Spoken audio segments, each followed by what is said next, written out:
السلام عليكم ورحمة الله وبركاته سو دوادا waxaan qaadanaynaa shopping words okay erayada inta badan la isticmaalo markii aad rabto inaad soo iibsato shay ka soo iibsato dukaan ayaan qaadanaynaa insha Allah shopping waxay ka imaataa the word shop oo dukaan asalkiisa number 1 go shopping macnaheedu waxa weeye go to shops to buy something macnaha ina aadid dukaamada oo wax ka soo gadatid Soomaaliya waxa ku dhaana dukaameysi okay number 2 window shopping waxaa la yiraahdaa marka aad tusaale ahaan inaad waxba soo gadanin laakiin aad soo indhaysid wixii macnaha magaalka yaala wixii ku soo kordhay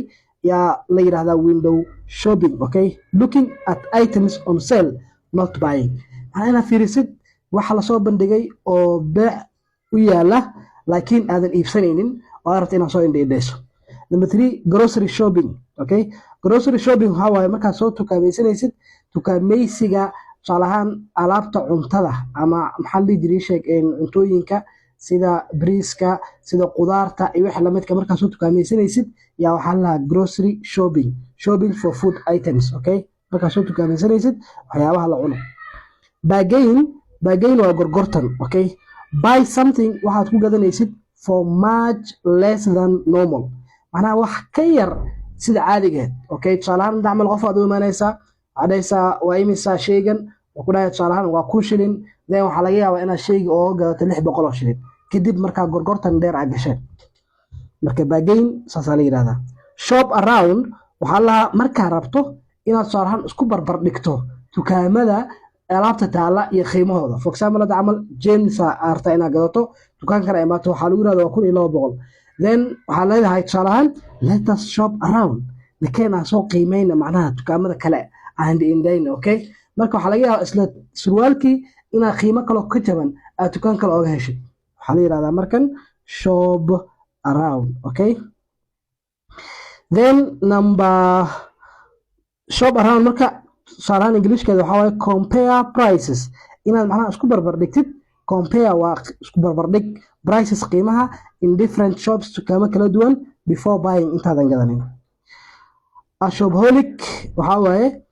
qofka inta badan jecel dukaameysiga someone who loves shopping okay yaa waxa la yiraahdaa a shopaholic wallet waa boorsada caadiga money or card holder okay waa boorsada lagu rito lacagta ama kaarka maaha tan baaga ee boorsada dharka maaha take something back shay oo dib u celisid macnaha saar alaaba soo gadatay marka xaafad tagtay mida kugu yaraadaba for example ama dikal kuma qancin waad iska celin kartaa soma good taas ay waxa la return unwanted item to a shop ina macnaha ku celisid shay aad rabin dukaanka ayaa waxa la take something back